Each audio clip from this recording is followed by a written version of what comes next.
video 3, our final session. I'm back with Rosemary again, and I just want to welcome you back and say thank you for participating with me. To kind of start off our last session, I want to pick up on anything that has been different since we last spoke, or just how you've kind of been doing since we last got together. Sure. Just been exercising a lot lately. Been sticking to that diet I was telling you about that I was excited to try.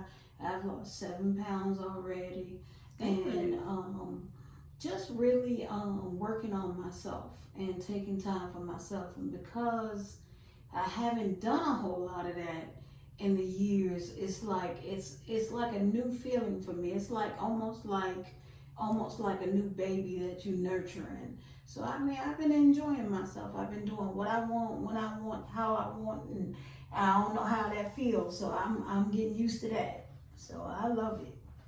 I definitely understand. How has your workout plan been going that you've been working on?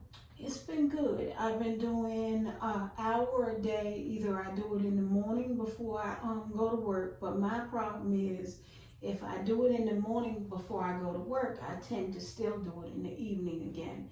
So that's kind of like 2 hours when I really only need 1, and then my legs start to kind of shake and buckle because of the CP. So I kind of been trying to do either in the morning or the evening and leave it at that. But it's been good. I just been doing more for myself. Just trying to do, I guess, maintain a healthy lifestyle. So that's been good. That's been fun. I love the iFit series because it makes me feel like I'm where that person is. So if they're in Alaska, I'm in Alaska. If they're in some Canada, I'm in Canada. Well, you know, it's nice. It's nice to take care of me for a change.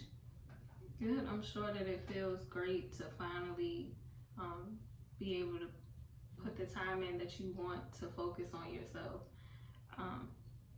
Are you feeling better as far as your body wise? Like, has it been causing you any pain? A little bit of pain, but just with the joints, not so much anything other than the CP. So like when I'm overtired or whatever, I need to stop because I'll tend to, when the machine is getting ready to cut off, I'll tend to trip or fall because my muscles are tight and tense at the time. So I just need to kind of calm down a little bit and go a little bit slower. So I've been doing that. Have you spoken to a doctor or anybody about some of the issues that you have with that, or is that something that is pretty common for you with the cerebral palsy?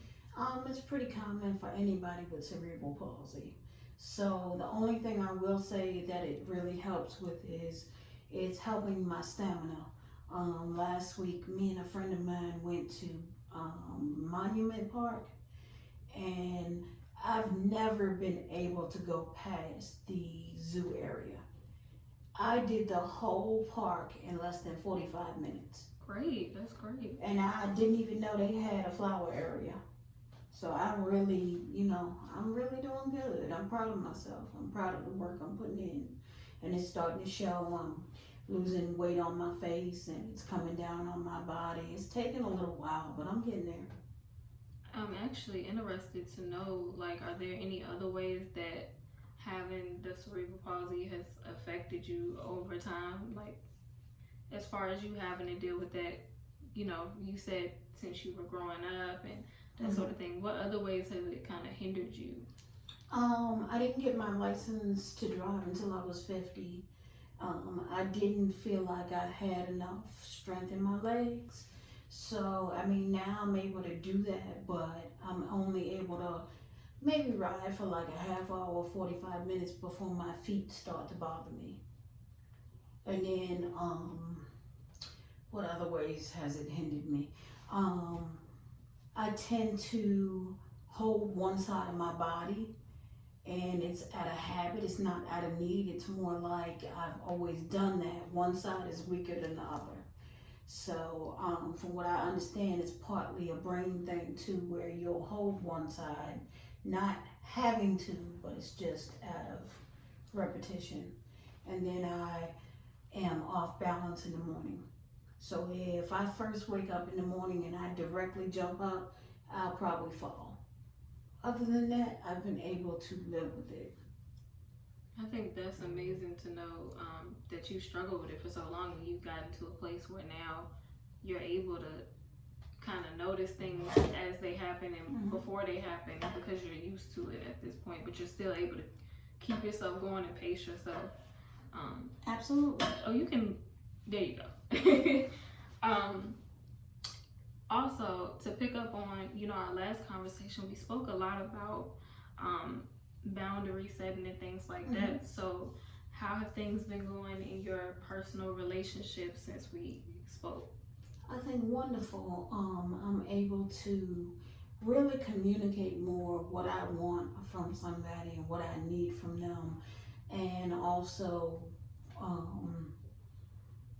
just in general, like for instance, me and my husband had a little disagreement the other day. We talked about our disagreements be a lot with finances, and I want to get our bathroom done, and he wants to get the car done first and take the dog to the vet.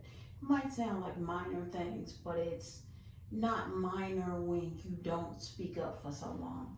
So now I'm starting to have a voice in certain things. So we worked it out and we devised a way where I'll still be able to get it done within the next month and a half.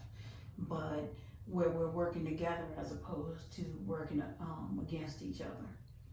And so I think that that's more obtainable lately, where we talk a lot more instead of arguing and stuff like that. So that's good. I think that communication is a major part of not just typical everyday relationships, but especially when you're dealing with a marriage. How long have you guys been married? We've been married since 2009, so shoot, long enough. Well, congratulations on that.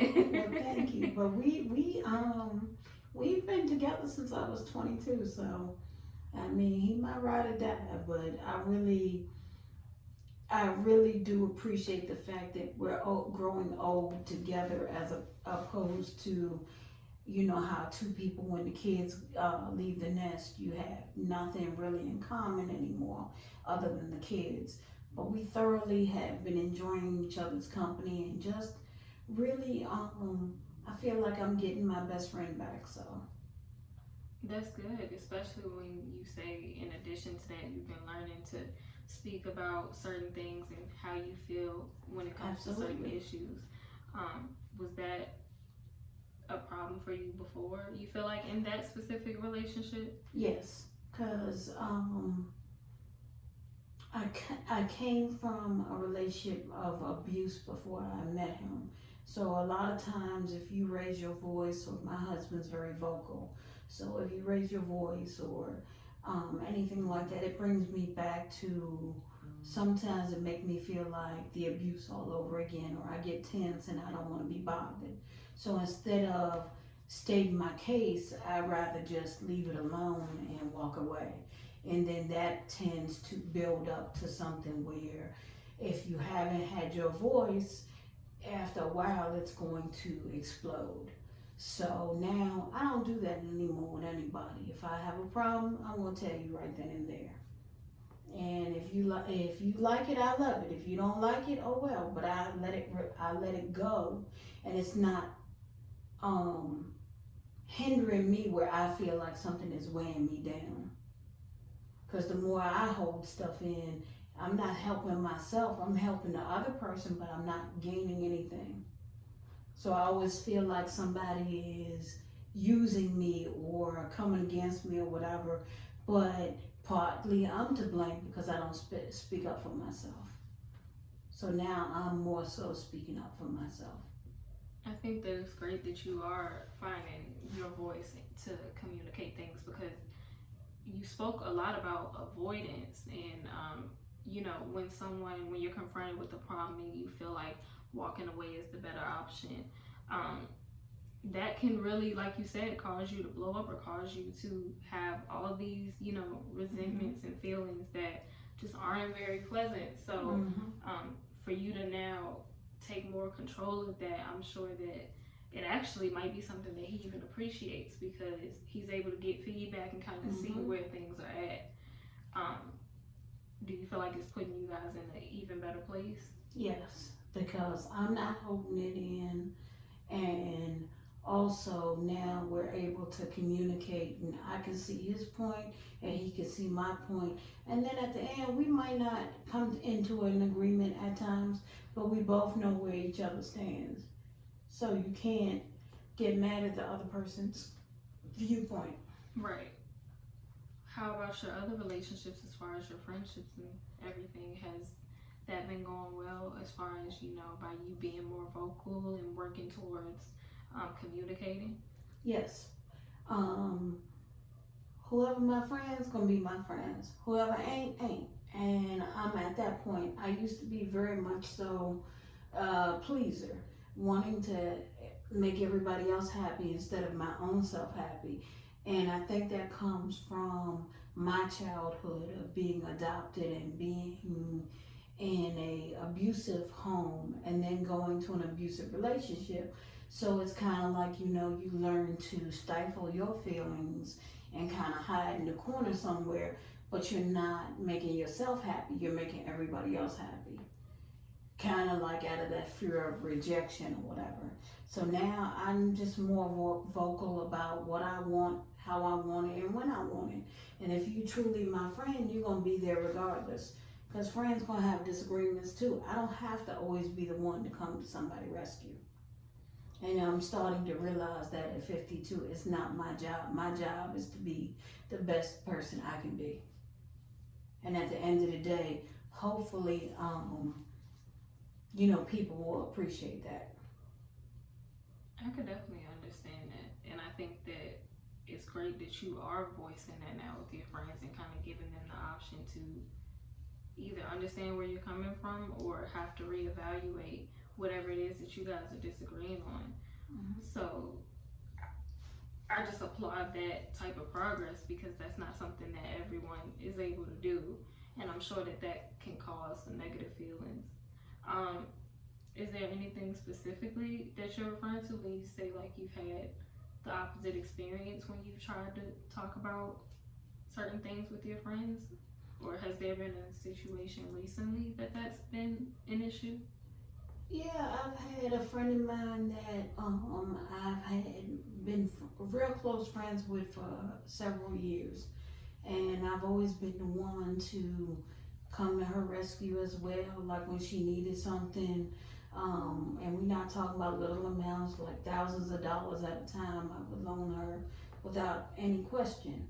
And then I feel like you cross boundaries when you involve other people in your relationship. So now I'm learning that my relationship with that person is my relationship with that person. It don't have nothing to do with nobody else. And what I mean by that is we both have children, and if I have a problem with your child, I will take, how can I put it? If I have a problem with my child, don't let my child feel like it's an open door for them to come to you and as my friend and say anything bad about me or whatever. Her son cannot do that with me because I would cut it off at the kneecap. However, this person entertained this for a while, and it really did damage to our friendship. There is no friendship now because I feel like I can't trust this person anymore. So since I can't trust you and you were the closest thing to me at the time, that kind of hurt like somebody stabbing me in the back. And so I have left that friendship alone. But it's okay to say, I've grown past you. I don't wish you any ill will. I just don't have to entertain it. The old me would have felt like I did something wrong in the past and tried to go up to that person and reverse it or whatever. That person knows they're wrong and really hurt me, and I just choose